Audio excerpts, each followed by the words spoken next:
Israel की धरती अब मलबे का ढेर बन चुकी है। हैदर हैदर खैबर खैबर के नारे आसमान छू रहे हैं और रूस, चीन और कई बड़े देश खुलकर ईरान के साथ खड़े हो गए। इजराइल ने सोचा था कि वो ईरान को झुका देगा, मगर 13 जून 2025 की सुबह जब उसने हमला बोला तो उसे क्या पता था कि ईरान का जवाब ऐसा होगा कि तेल अवीव की गलियां गजा की तरह बर्बाद हो जाएंगी। ये कहानी है एकता की और उस जुनून की जिसने रूस और चीन के साथ मिलकर इजराइल की नींद हराम कर दी। बात शुरू हुई 13 जून की तड़के, जब दुनिया सो रही थी। इजराइल ने इराक से फाइटर जेट उड़ाए और ईरान के परमाणु ठिकानों पर बमों की बारिश कर दी। ये कोई छोटा मोटा हमला नहीं था। ईरान की पासदाराने इस्लाम IRGC के चीफ हुसैन सलामी, फौज के बड़े अफसर और न्यूक्लियर साइंटिस्ट, 20 से ज्यादा बड़े नाम मारे गए। इजराइल पर इल्जाम लगा कि उसने रिहायशी बस्तियों को भी निशाना बनाया। इजराइल के PM बेंजामिन नेतन्याहू ने माइक थामा और बोला, हमारी जंग ईरान की हुकूमत से है, जनता से नहीं। उसने ये भी कह डाला कि ईरानी जनता को बगावत कर देनी चाहिए। सबने सोचा इजराइल का ये वार ईरान को तोड़ देगा। IRGC और फौज, जो ईरान की रीढ़ हैं, उनके टॉप लीडर्स को निशाना बनाया गया। दुनिया को लगा ईरान अब हफ्तों तक संभल नहीं पाएगा, मगर ईरान ने तो जैसे दुनिया को ठेंगा दिखा दिया। सिर्फ 12 घंटों में न सिर्फ खुद को संभाला, बल्कि ऐसा पलटवार किया कि इजराइल की सांसें थम गईं। ईरान ने साफ कर दिया, हमें कमजोर समझने की भूल मत करना। हर मुल्क की तरह ईरान के पास भी बैकअप सिस्टम था। कोई लीडर गया तो दूसरा तैयार। सुबह हमला हुआ और दोपहर तक IRGC की कमान मेजर जनरल मोहम्मद पाकपुर को दे दी गई। फौज का chief major general Aamir Hatami को बना दिया गया। यह सब इतनी तेजी से हुआ कि दुनिया देखती रह गई। और फिर रूस और चीन का साथ आया, जिसने इजराइल के होश उड़ा दिए। 16 जून की रात जब इजराइल ने ऑपरेशन राइजिंग लायन शुरू किया और ईरान के परमाणु ठिकानों पर फिर हमला बोला, तब रूस और चीन खुलकर ईरान के साथ आ गए। रूस के राष्ट्रपति व्लादिमीर पुतिन ने एक बयान में कहा, ईरान हमारा रणनीतिक साझेदार है, इजराइल की आक्रामकता का जवाब मिलेगा। रूस ने तुरंत ईरान को हाइपरसोनिक मिसाइलें और S-400 एयर डिफेंस सिस्टम की सप्लाई शुरू कर दी। एक्स पर एक पोस्ट वायरल हुई जिसमें रूसी विदेश मंत्री सरगई लावरोव ने कहा, इजराइल की हरकतें मिडिल ईस्ट को आग में झोंक रही हैं, हम ईरान के साथ हैं। इस पोस्ट को 10 मिलियन बार देखा गया।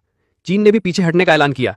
चीनी विदेश मंत्री वांग ई ने बीजिंग में एक प्रेस कॉन्फ्रेंस में कहा, ईरान की संप्रभुता का सम्मान होना चाहिए। अमेरिका और इजराइल की एक तरफा कार्रवाइयां गलत हैं। चीन ने ईरान को ड्रोन टेक्नोलॉजी और मिसाइल पार्ट्स की सफाई बढ़ा दी। खबरें आई कि चीन ने ईरान को हजारों टन बैलिस्टिक मिसाइल कंपोनेंट्स भेजे, जिसमें अमोनियम पर क्लोरेट जैसे जरूरी केमिकल शामिल थे। साथ ही चीन ने ईरान का तेल का आयात बढ़ाकर उसकी अर्थव्यवस्था को सहारा दिया, भले ही अमेरिकी सैंक्शंस लागू थे। ईरान, रूस और चीन ने मार्च 2025 में गल्फ ऑफ ओमान में एक जॉइंट नेवल ड्रिल भी की, जिसमें तीनों देशों की नौसेना एक साथ थी। ये एक साफ संदेश था, हम एक हैं और इजराइल के खिलाफ डटकर लड़ेंगे। ईरान की जनता का जोश देखने लायक था। तेहरान, कुम, मशहद, हर शहर में लाखों लोग सड़कों पर उतर आए। हैदर हैदर खैबर खैबर के नारे गूंज रहे थे, जो 1400 साल पुरानी जंगे खैबर की याद दिलाते थे, जब हजरत अली ने खैबर का किला फतह किया था। जनता चीख रही थी, हम करबला वाले हैं, इंतकाम हमारा पैगाम है। इजराइल के हमले के बाद ईरान ने ऑपरेशन ट्रू प्रॉमिस 3 शुरू किया। हाइपरसोनिक मिसाइलें और ड्रोन टेल अवीव पर बरस पड़े। इजराइल का आयरन डोम, जो बड़े बड़े दावे करता था, इस बार धड़ाम से फेल हो गया। तेल अवीव की सड़कें मलबे से पट गईं, इमारतें ढह गईं, गाड़ियां तबाह हो गईं। वीडियो सामने आए जिनमें बिल्डिंग्स के बीच धमाके बिख रहे थे। लोग डरे सहमे बंकरों में छिपे थे। एक्सपर्ट ट्रू प्रॉमिस 3 ट्रेंड करने लगा और 15 मिलियन लोग इसे देख चुके। रूस और चीन के अलावा कई और देश ईरान के साथ खड़े हुए। यमन के हुती, जो गाजा में इजराइल से लड़ रहे हैं, उन्होंने कहा, ईरान हम तुम्हारे साथ हैं। सना में स्क्रीन लगाकर ईरान के हमलों के वीडियो दिखाए गए। सीरिया, जो पहले इजराइल के हमलों से कमजोर हो चुका था, उसने भी ईरान का समर्थन किया। सीरिया के विदेश मंत्रालय ने बयान दिया, इजराइल की आक्रामकता का जवाब देना जरूरी है। पाकिस्तान और बांग्लादेश ने भी ईरान के पक्ष में बयान दिए। एक्स पर एक पोस्ट में लिखा गया कि चीन, रूस, पाकिस्तान और बांग्लादेश ने ईरान का पूरा समर्थन दिया। इस पोस्ट को लाखों लाइक्स मिले। इजराइल का हाल देखो भैया, तेल अवीव के कुछ इलाके तो गाजा जैसे हो गए। इमारतें धराशायी, सड़कों पर मलबा और जनता बंकरों में छिपी। एसोसिएटेड प्रेस के वीडियो में दिखा कि फायर ब्रिगेड आग बुझाने में जुटी और लोग डरे सहमे इधर उधर भाग रहे थे। इजराइल की IDF, जो अपने आप को दुनिया की सबसे ताकतवर फौज कहती थी, इस बार बेबस नजर आई। ईरान ने अरबों का नुकसान पहुंचाया, कई बड़े टारगेट तबाह हुए और इजराइल की अर्थव्यवस्था को गहरा झटका लगा। रूस और चीन का समर्थन सिर्फ बयानों तक नहीं रहा। रूस ने ईरान को इंटेलिजेंस और टारगेटिंग डेटा दिया, जिससे ईरान के हमले ज्यादा सटीक हुए। चीन ने ईरान का तेल खरीदकर उसकी अर्थव्यवस्था को मजबूत किया और ड्रोन टेक्नोलॉजी में मदद की। दोनों देशों ने UN में इजराइल के खिलाफ प्रस्तावों का समर्थन किया और अमेरिकी सैंक्शंस को गैर कानूनी बताया।